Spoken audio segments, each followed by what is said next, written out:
पिछले वीडियो में हमने पढ़ा था शीत युद्ध के जो दूसरे और तीसरे चरणों को हमने पढ़ लिया था।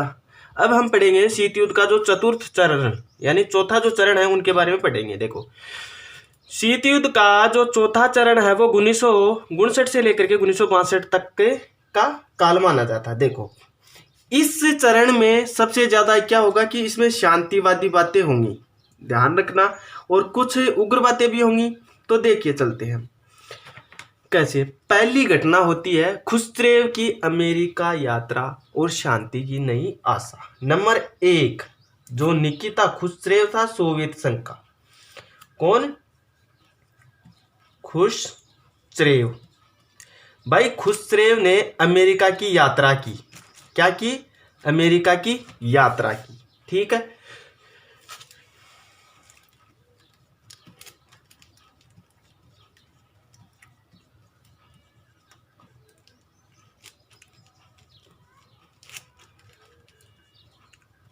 भाई खुसरेव ने क्या किया? अमेरिका की यात्रा की, और उसी से क्या हुआ, एक नई जो आशा जगी लोगों में कि भाई अब तो शांति होगी देश में, यानी पूरे वर्ल्ड में अब तो शांति हो जाएगी।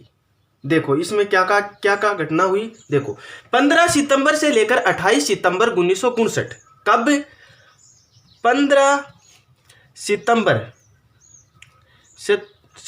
से 15 सितंबर से लेकर 1959, ठीक है, और 28 सितंबर 1959, 28 सितंबर 15 सितंबर 1959 से 28 सितंबर 1959 तक निकिता खुसरेव ने, किसने? निकिता खुसरेव ने, जो सोवियत का प्रधानमंत्री था, उसने क्या किया? अमेरिका की यात्रा की। क्या किया? अमेरिका की यात्रा की, जिससे अमेरिका और सोवियत संघ के मध्य जो है वो प्रेम का वातावरण बना। कब? खुसरेव ने, कहाँ का खुसरेव है? वो सोवियत संघ का प्रधानमंत्री था, उसने अमेरिका की यात्रा की 15 सितंबर से लेकर के 28 सितंबर 1959 के मध्य। और इससे क्या हुआ? जो अमेरिका और सोवियत संघ है उन दोनों के बीच में एक प्रेम का वातावरण बना। भाई खुसरेव ने कहा कि भाई जो अमेरिका का राष्ट्रपति था आइजनहावर, उससे महत्वपूर्ण बातचीत की और सोवियत संघ में आने के लिए आमंत्रित कर दिया। किसको? यूएसए के प्रधान जो राष्ट्रपति, कौन? आइजनहावर।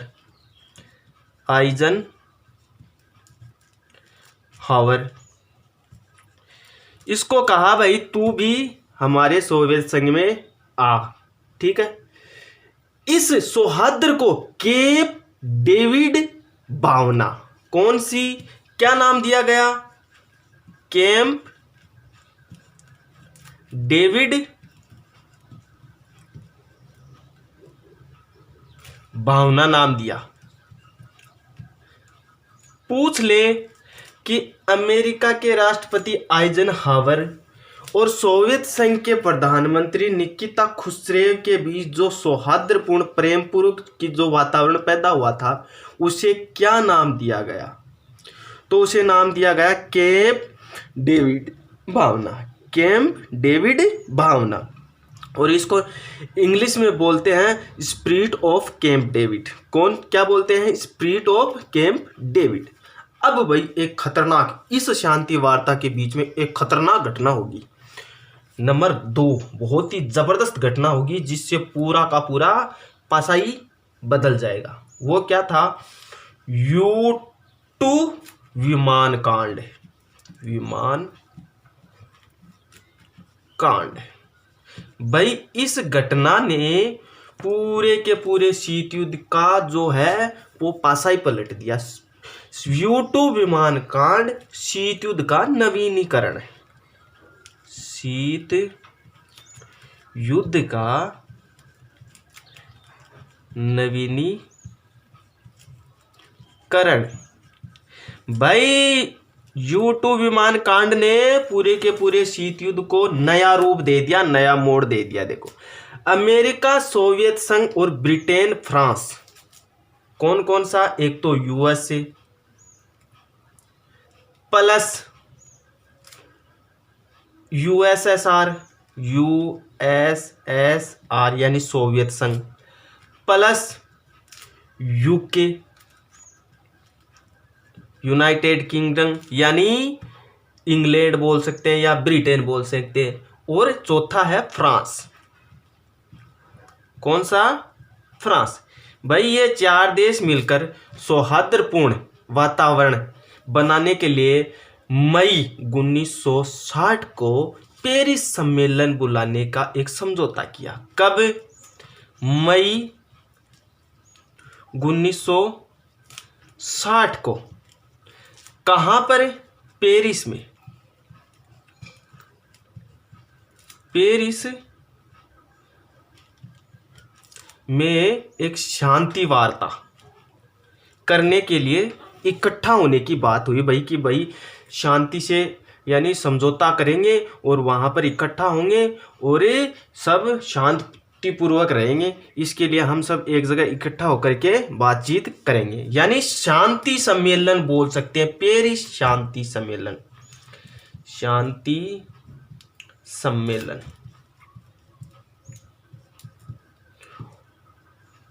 ठीक है। देखो U2 विमान कांड, शीत युद्ध का नवीनीकरण। देखो 4 देश मिलकर पेरिस शांति सम्मेलन बुलाया। कब? मई 1960 में। कौन कौन से देश शामिल थे? अमेरिका, सोवियत संघ, ब्रिटेन और फ्रांस। 4 देश थे। अमेरिका, सोवियत संघ, ब्रिटेन और फ्रांस 4 देश थे। मई 1960 को पेरिस शांति सम्मेलन का आयोजन करना था। ठीक है ना। परंतु एक बहुत बड़ी घटना होती है।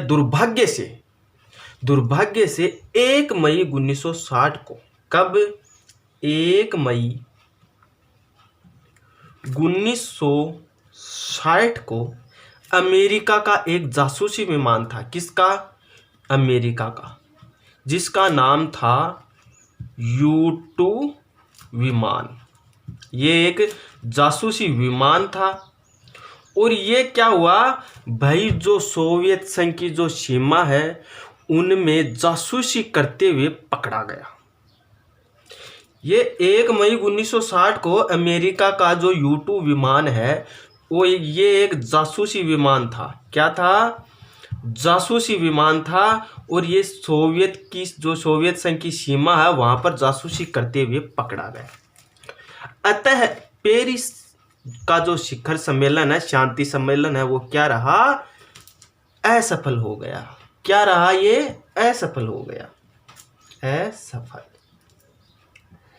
पूछ लिया जाए कि पेरिस शांति सम्मेलन जो 1 मई यानी मई 1960 को होना था वो किस वजह से असफल रहा? तो 1 मई 1960 अमेरिका का U2 विमान जो जासूसी विमान था उसको सोवियत संघ की सीमा पर जासूसी करते हुए पकड़ लिया। अतः ये शांति सम्मेलन असफल रहा। देखो पेरिस शांति सम्मेलन जो कि असफल हो गया। इस सम्मेलन का मुख्य उद्देश्य था कि वार्ता में महाशक्तियों का जो बीच में जो तनाव है उसे कम करना। लेकिन U2 विमान कांड ने तो पूरा का पूरा शांति सम्मेलन पर ही क्या कर दिया? पानी फेर दिया। देखो निकिता जो खुश्चेव था 16 मई 1960 को आयोजित किया गया। कौन सा? जो पेरिस शिखर सम्मेलन है वो कब किया गया? 16 मई 1960 को क्या आयोजित किया गया? पेरिस शांति शिखर सम्मेलन। तो इसके तहत क्या हुआ? जो निकिता जो खुश्चेव थे इन्होंने आइजनहावर की बर्तरसना की, यानी विरोध किया, बुराई की, गाली गलौज निकालना और अपमान किया। किसका? आइजनहावर का। आइजनहावर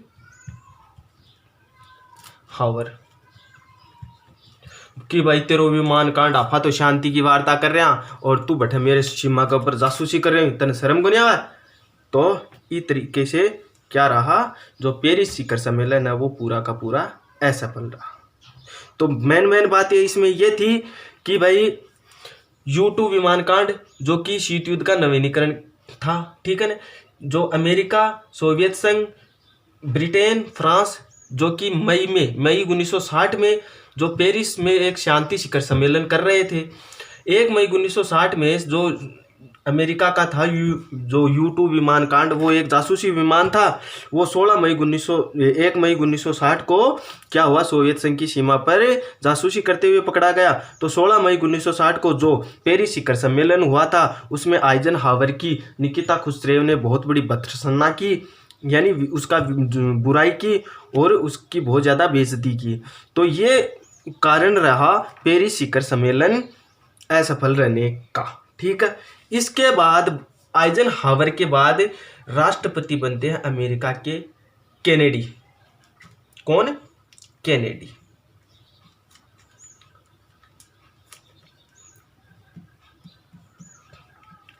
केनेडी कौन बनते हैं? केनेडी। राष्ट्रपति का निर्वाचन होना, राष्ट्रपति का निर्वाचन।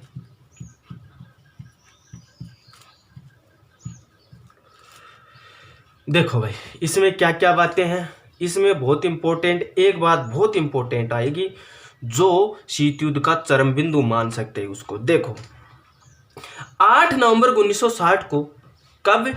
8 नवंबर 1960 को, 8 नवंबर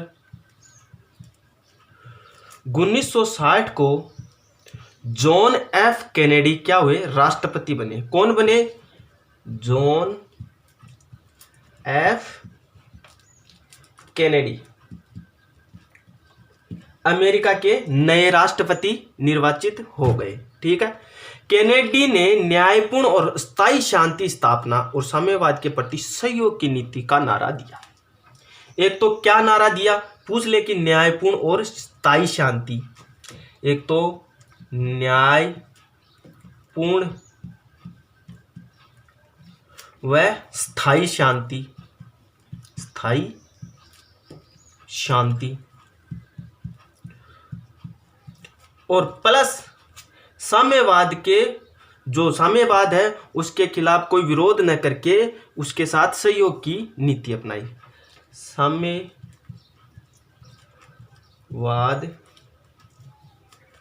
का सहयोग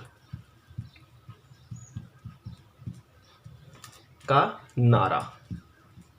भाई ये था जॉन एफ कैनेडी का, जो दिमाग में ये बातें चल रही थी कि भाई एक तो न्यायपूर्ण व्यवस्था बनाएंगे, स्थायी रूप से शांति स्थापित हो इसके लिए प्रयास करेंगे, और साम्यवाद का सहयोग करेंगे, न कि उसका विरोध करेंगे। देखो अब आएगी वेरी वेरी इंपॉर्टेंट घटना है, कई बार पूछ ली गई है अगर शीत युद्ध के अंतर्गत, तो वो है क्यूबा जो मिसाइल संकट है उसके बारे में। देखो क्यूबा संकट या क्यूबा की घटना बहुत ही इंपॉर्टेंट है भाई। क्यूबा मिसाइल संकट बोल सकते हैं, या क्यूबा संकट बोल सकते हैं, या क्यूबा घटना बोल सकते हैं, कुछ भी बोल सकते हैं जो। तो मैं बोलूँगा क्यूबा घटना। क्यूबा घटना क्या थी? क्यूबा घटना क्या थी इसके बारे में देखो भाई। क्यूबा अमेरिका के निकट एक टापू था। किसके? क्यूबा जो था वो अमेरिका का एक टापू था, अमेरिका के निकट का एक टापू था। क्या था? अमेरिका के निकट का एक टापू था, जहां पर 1958 में किसकी सरकार थी? साम्यवादी सरकार थी। 1958 में फिदेल कास्त्रो नाम कर की एक नेता था। कौन? Fidel Castro. फिदेल कास्त्रो जो कि साम्यवादी नेता था, वहां पर साम्यवाद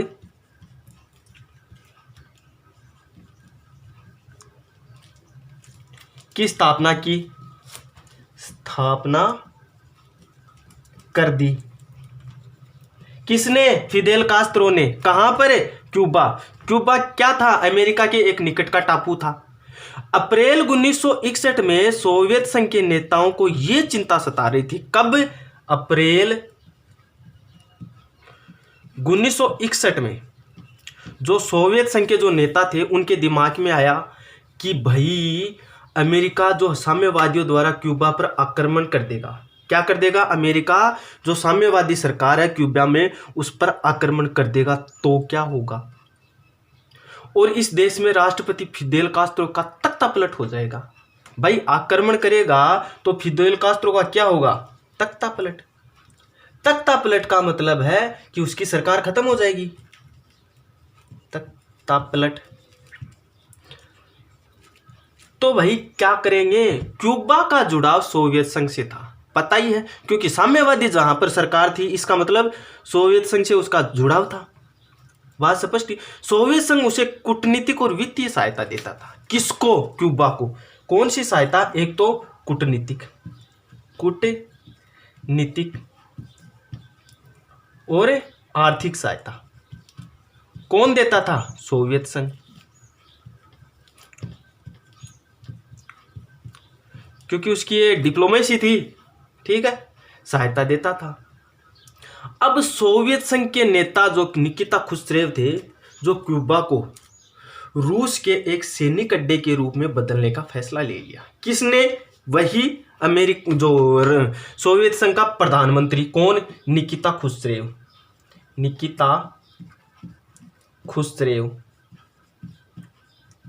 भाई निकिता खुश्रेव ने सोचा क्यों ना इसे रूस का सैनिक अड्डा बना लिया जाए। किसको? क्यूबा का। रूस का सैनिक अड्डा बना लिया जाए। किसको? क्यूबा को। किसने सोचा? निकिता खुश्रेव ने।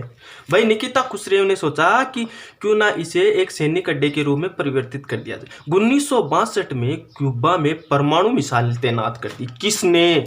सोवियत संघ ने। कहां पर? क्यूबा में। क्यूबा में परमाणु मिसाइल तैनात कर दी। परमाणु मिसाइल सोवियत संघ ने क्या किया? क्यूबा में परमाणु मिसाइल तैनात कर दी। हथियारों की इस तैनाती के बाद सोवियत संघ पहले से कहीं ज्यादा, यानी सोवियत संघ पहले की तुलना में अमेरिका के मुख्य भूभाग यानी लगभग अमेरिका के दुगने शहरों पर ठिकाना बोल सकता था। कहने का मतलब है आधा अमेरिका खत्म कर सकता था। कब? 1962 में। क्यूबा में सोवियत संघ द्वारा परमाणु हथियार तैनात करने की भनक अमेरिका को 3 हफ्ते बाद लगी। कब? भाई इसने परमाणु जो मिसाइल है उनको तैनात कर दिया। कहां पर? क्यूबा में। जिसकी वजह से मतलब परिणाम ये हुआ कि जो अमेरिका था जो उसके दुगुने भूभाग पर आक्रमण कर सकता था, ऐसी परिस्थिति आ गई। इसकी जानकारी यानी परमाणु जो हथियार तैनात किए थे इसकी जानकारी जो कैनेडी थे उनको 3 हफ्ते बाद मिलती है। 3 हफ्ते बाद, 24 दिन बाद। अब क्या हुआ भाई? अमेरिकी राष्ट्रपति जॉन एफ कैनेडी और उसके जो सलाहकार थे वो पूरी तरह से डर गए। दोनों देशों के बीच में परमाणु युद्ध शुरू न हो जाए, लेकिन इस बात को लेकर भी खुश्रेव के प्रति जो एक दृढ़ निर्णय था कि खुश्रेव इसे जरूर हटा लेगा। भाई जॉन एफ कैनेडी ने देखा निकिता खुश्रेव है वो अपने परमाणु जो मिसाइल है इनको जरूर हटा लेगा, उनको दृढ़ विश्वास था। कैनेडी ने आदेश दिया। किसको? अमेरिकी सेना को। जॉन एफ कैनेडी ने क्या किया? डराने के लिए, सिर्फ डराने के लिए, एक चेतावनी स्वरूप आदेश दिया कि जो अमेरिकी जंगी बेड़े हैं, क्या? जो अमेरिकी जंगी बेड़े हैं उनको आगे करके क्यूबा की तरफ ले जाओ और जहाज़ों को रोका जाए। जंगी बेड़े को और भाई क्यूबा की तरफ भेजो और उनकी जहाज है उनको रोको, नहीं तो गड़बड़ हो जाएगा मामला। तो भाई कहने का मतलब है ये एक चेतावनी थी। किसकी? अमेरिका की, जबकि पूरा का पूरा अमेरिका उसके नोक पर था। निकिता खुश्रेव यदि चाहता तो पूरा का पूरा यानी आधा अमेरिका वहीं पे खत्म हो जाता, लेकिन इसने एक अपने फैसले को पलट दिया। क्या किया कि मतलब सबको इस क्यूबा जो मिसाइल संकट से ये सबको यानी पूरे वर्ल्ड को ये हो गया कि भाई अब तो युद्ध होकर ही रहेगा। और ये युद्ध जो था वो तृतीय विश्व युद्ध के समकक्ष था, यानी तीसरा विश्व युद्ध पक्का था, जिसे क्यूबा मिसाइल संकट के नाम से जाना था। और क्यूबा जो मिसाइल संकट है वो शीत युद्ध का चरम बिंदु था। क्या था? चरम बिंदु था। भाई बात स्पष्ट थी कि अगर किसी ने भी एक तरफ से अगर किसी ने मिसाइल छोड़ दी तो पूरा का पूरा विश्व वो खत्म हो जाता। अब क्या हुआ, सोवियत का जो प्रधानमंत्री था निकिता खुश्रेव, उसने अपनी दूरदृष्टिता का काम लिया, यानी दूरदृष्टि दिखाते हुए काम लिया, और जो सैनिक अड्डे थे उनको हटाने के लिए सहमत हो गए। कौन? निकिता खुश्रेव। भाई जैसे ही इसने हटाने के आदेश दिए, जॉन एफ कैनेडी, कौन? जॉन एफ कैनेडी ने एक महान नेता का खिताब दे दिया। किसको? निकिता खुश्रेव को। भाई जैसे ही निकिता खुश्रेव ने कहा कि भाई जो परमाणु जो मिसाइल है इनको हटा ली जाए, तब जाके कैनेडी को सांस यानी जी में जान आई, और उसने कहा कि भाई जो निकिता खुश्रेव है वो एक महान राजनीतिक नेता है, उसे ये खिताब दे दिया। और ये जो क्यूबा मिसाइल जो संकट है ये तीसरे विश्व युद्ध का कारण हो सकता था। ये था क्यूबा मिसाइल संकट, यानी ये जो चरम बिंदु है क्यूबा मिसाइल संकट, वो तीसरे विश्व युद्ध का कारण हो सकता था, कारण हो सकता था। तो भाई बचते बचते बच गया पूरा का पूरा विश्व सर्वनाश होने से। इस क्यूबा मिसाइल संकट ने पूरे वर्ल्ड को खतरे में डाल दिया गया। तो मेरे हिसाब से ये क्यूबा जो मिसाइल जो क्यूबा की घटना है वो आपको समझ में आ गई होगी। ये यहाँ पर 8 है, ठीक है ना। तो चलिए अगला हम देखेंगे शीत युद्ध का 5वां चरण। क्या पढ़ेंगे? शीत युद्ध का 5वां चरण। साफ कर देता हूं एक बार। अब पढ़ेंगे शीत युद्ध का 5वां चरण। शीत युद्ध और 5वां चरण। 5वां चरण, ठीक है, दिख रहा है सबको? शीत युद्ध का जो 5वां चरण है उसके बारे में पढ़ेंगे। देखो भाई 1962 के बाद यानी शीत युद्ध में क्या हुआ, थोड़ी थोड़ी कमी आने लगी, यानी स्थिरता आने लगी। कब? 1962 में। एक व्यक्ति है एडवर्ड क्रेसा। क्या नाम है? Edward crassa. एडवर्ड क्रेसा ये था भाई। इसने कहा था, क्रेक्सा होगा शायद, इसने कहा था कि उष्ण स्थलों का शीतलीकरण, उष्ण स्थलों का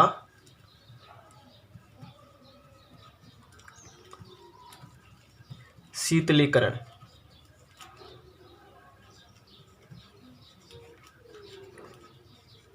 उष्ण स्थलों का शीतलीकरण किसने कहा? एडवर्ड क्रेक्सा ने। क्या कहा? उष्ण स्थलों का शीतलीकरण। देखो इसमें जो मुख्य मुख्य घटना है उनके बारे में देखते हैं। सीमित परमाणु परीक्षण संधि। अब ये लगभग संधि आएंगी जो शांति के लिए समझौता कर रही हैं, ये संधि आएंगी। देखो नंबर 1 सीमित, कौन सी? सीमित परमाणु परीक्षण, बड़ा आएगा भाई,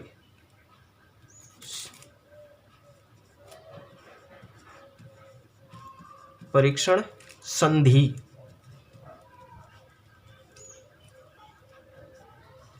सीमित परमाणु परीक्षण संधि, इसको इंग्लिश में बोलते हैं पीटीबीटी। पीटीबीटी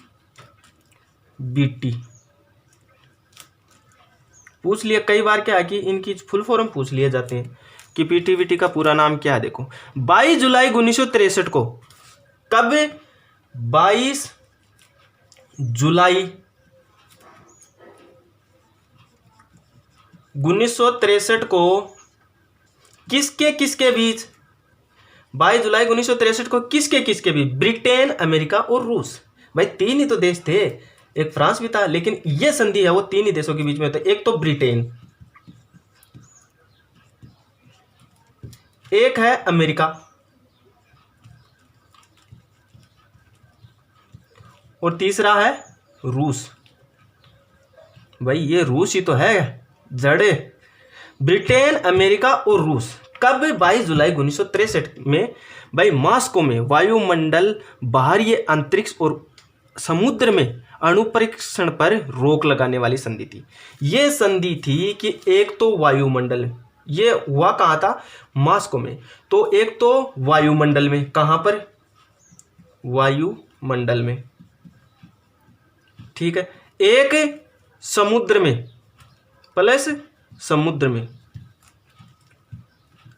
यहां पर भाई कोई परमाणु परीक्षण नहीं करेगा। इस प्रकार की यह संधि थी कि इस परमाणु परीक्षण वायुमंडल और समुद्र में मना है, यानी प्रतिबंध लगाने वाली संधि थी। यह संधि अक्टूबर 1963 में प्रभावी हो गई। कब, अक्टूबर 1963 में क्या हुआ, प्रभावी हो गई। 26 जुलाई 1963 में अमेरिकी जो राष्ट्रपति है उसने कहा था, कब, 26 जुलाई 1963 में अमेरिका का राष्ट्रपति आपको पता ही है कौन है, John F Kennedy. John F Kennedy ने कहा था कि यह संधि सतयुग लाने वाली नहीं, ये संघर्षों को कम भी नहीं करेगी, किंतु ये एक महत्वपूर्ण कदम है शांति की ओर, विवेक की दिशा तथा युद्ध के विपरीत की दिशा में। तो ये बात किसने कही थी, जॉन एफ कैनेडी ने। किसके बारे में, सीमित परमाणु परीक्षण संधि पीटीबीटी के खिलाफ। तो सीमित परमाणु परीक्षण संधि यानी पीटीबीटी, इसका पूरा नाम है सीमित परमाणु परीक्षण संधि। कब, 22 जुलाई 1963 में ब्रिटेन, अमेरिका और रूस इनके बीच में समझौता था। इसमें शर्त क्या थी, एक तो वायुमंडल, बाहरी वायुमंडल, और दूसरी समुद्र के अंदर परमाणु परीक्षण नहीं होने चाहिए। प्रभावी कब हो गई, 1963, अक्टूबर 1963 में। और ये अमेरिका के जो राष्ट्रपति थे जॉन एफ कैनेडी, उनका कथन। दूसरा जो शांति का जो कदम था वो था 2 नंबर का हॉटलाइन समझौता।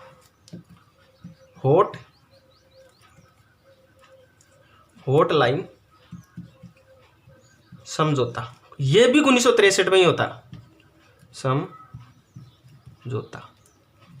1963, हॉटलाइन समझौता कब होता है, 1963 में। सीमित परमाणु परीक्षण संधि, जो ये संधि थी सीमित परमाणु परीक्षण संधि के साथ ही दोनों देशों ने, किन किन ने, अमेरिका और रशिया ने, यानी दोनों देशों के संबंधों में प्रगति की। ठीक है, वाशिंगटन तथा कैम्पलिन, कौन कौन से 2 शहर हैं ये, एक तो ये अमेरिका का शहर है वाशिंगटन प्लस कैम्पलिन,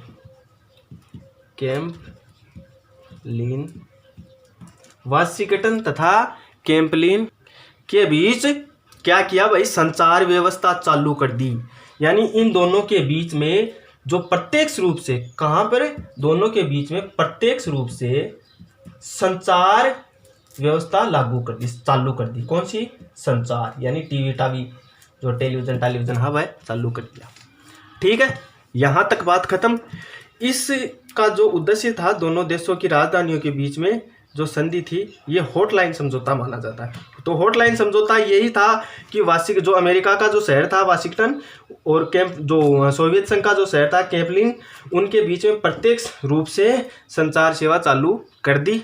ठीक है ना, और इसी को क्या कहते हैं, हॉटलाइन समझौता। अब आता है चौथी जो 30 घटना आती है, परमाणु अप्रसार संधि नंबर 3, एनपीटी।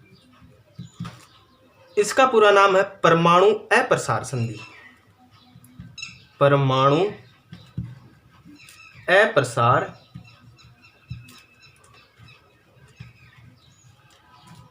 संधि। वीडियो लंबा हो गया क्या, परमाणु अप्रसार संधि। देखो ये संधि 1968 में, कब 1968 में परमाणु प्रौद्योगिकी पर नियंत्रण करने के लिए की गई थी। कब 1968 में, किसके लिए, परमाणु प्रौद्योगिकी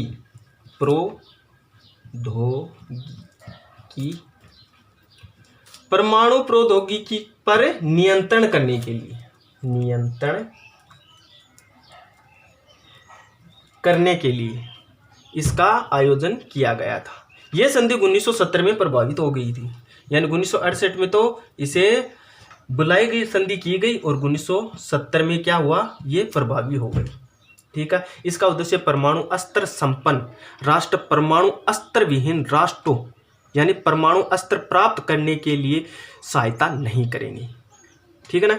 इसका जो एनपीटी थी, जो इसका एक ही उद्देश्य है, जिसने 1968 से पहले परमाणु परीक्षण कर लिया है वो तो भाई परमाणु परीक्षण कर सकते हैं और भी, लेकिन इसके बाद यदि कोई देश जिसने परमाणु परीक्षण नहीं किया है वो परमाणु परीक्षण करता है तो वो परमाणु परीक्षण किया हुआ देश है वो उनकी सहायता नहीं करेगा और इनका विरोध करेगा।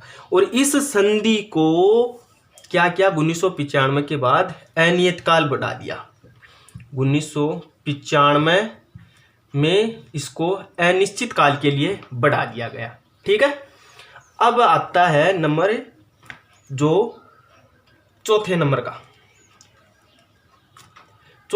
का आता है मॉस्को बोन समझौता 1970। मॉस्को बोन समझौता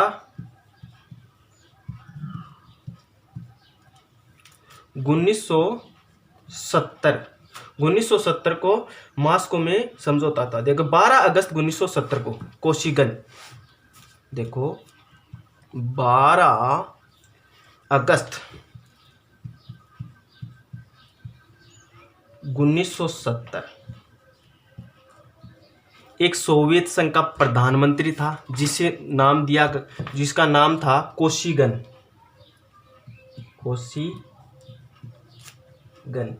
ये सोवियत संघ का प्रधानमंत्री था। कौन, कोशिगन। ठीक है। तथा दूसरी बात बिल्ली ब्रांड, कौन, बिल्ली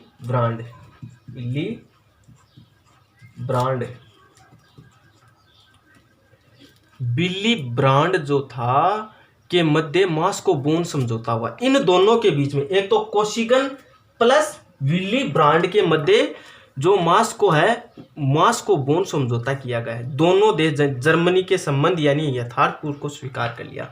जर्मनी का जो एकीकरण है उनको स्वीकार कर लेते हैं। और इससे क्या हुआ, मेन जड़ थी शीत युद्ध की, इसको समाप्त कर दिया। यानी जर्मनी के क्षेत्र में दोनों ही पक्ष क्या हुए, समझौता कर चुके थे और ये जर्मनी जो थी शीत युद्ध की जड़ थी और इसे समाप्त कर दिया। इससे पश्चिमी जर्मनी और पूर्वी जर्मनी दोनों का पुनर्मिलाप हो गया। किसका, पूर्वी जर्मनी और पश्चिमी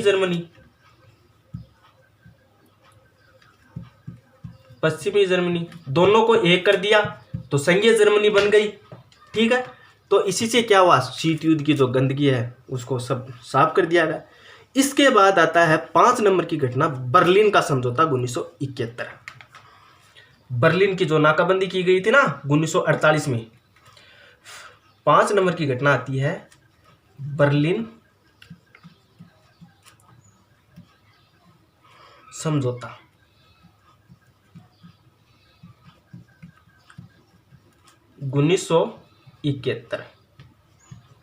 1948 में तो बर्लिन की नाकाबंदी कर दी थी जून 1971 में, 48 में।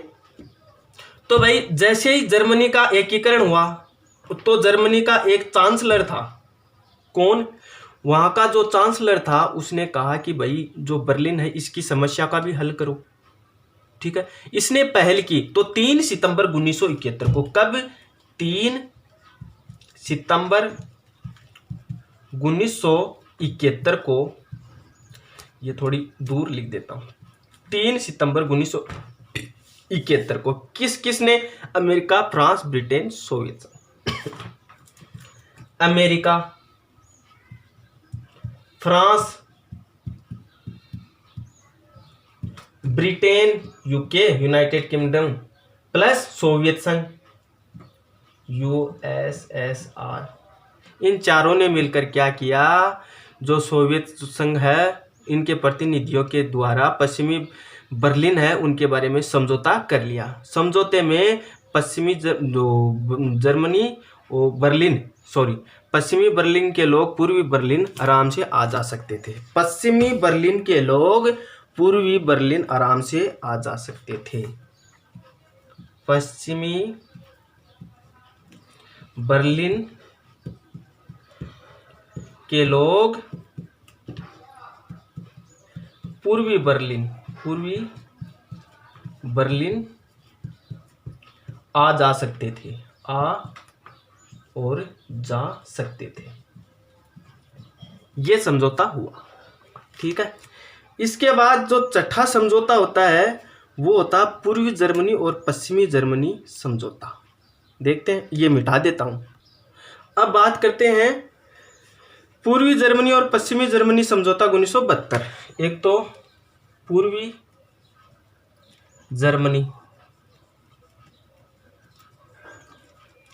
और पश्चिमी जर्मनी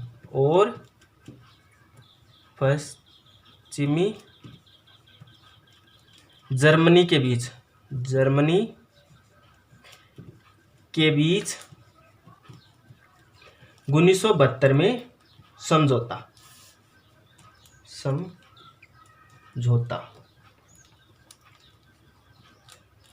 ठीक है। पूर्वी जर्मनी और पश्चिमी जर्मनी के बीच समझौता। ठीक है ना। तो ये क्या था? 19 नवंबर 1972 को। कब? 19 नवंबर 1972 को। कौन सी? पश्चिमी जर्मनी। 19 नवंबर 1972 पश्चिमी जर्मनी। ठीक है ना। उसके बाद यानी जिसकी जर्मनी की राजधानी थी बोन, और पूर्वी जर्मनी और पश्चिमी जर्मनी में के मध्य समझौता कर दिया गया। किसके बीच? पूर्वी जर्मनी और पश्चिमी जर्मनी है, इन दोनों के बीच में क्या किया? समझौता कर दिया था। समझौता हो गया। तो मतलब दोनों देशों को मिला करके दोनों का एक ही अस्तित्व यानी संघीय जर्मनी बना दिया। 1973 में जर्मन राज्यों को संयुक्त संघ राष्ट्र संघ में मान्यता दे दी। कब? 1973 में जर्मनी को क्या किया? संयुक्त संघ, जो संयुक्त राष्ट्र संघ है उसमें मान्यता दे दी गई। अब इस चरण की आखिरी और लास्ट घटना है हेलसिंकी सम्मेलन नंबर 7। हेलसिंकी सम्मेलन। हेलसिंकी सम्मेलन, और इसको यूरोपीय सुरक्षा सम्मेलन भी कह सकते हैं। क्या? यूरोपीय सुरक्षा सम्मेलन। ये कब हुई? 1973 में। 1973 में। ठीक है। देखो, इसके तहत 3 से लेकर के 6 जुलाई 1973, 3 से लेकर 6 जुलाई 1973 जो कि फिनलैंड की राजधानी है हेलसिंकी। किसकी? फिनलैंड की। फिनलैंड की राजधानी हेलसिंकी। कौन सी? हेलसिंकी।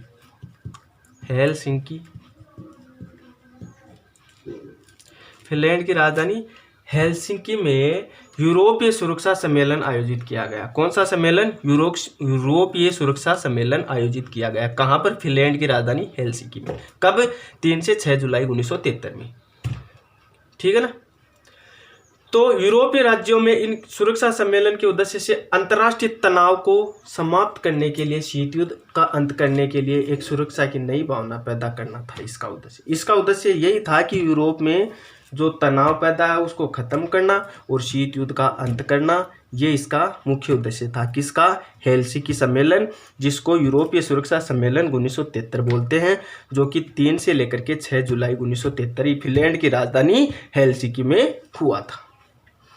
अब हम पढ़ेंगे, जिसमें एक पार्ट और बनाएंगे मित्रों। तो आज के लिए बस इतना ही। मुझे पता है काफ़ी बड़ा हो गया है ये टॉपिक, और ये वैसे शीत युद्ध कोई छोटा टॉपिक नहीं है। अगले वीडियो में पूरा कर देंगे हम। जय हिंद, थैंक यू। अगर अच्छा लगा हो तो लाइक कर देना, सब्सक्राइब भी कर देना।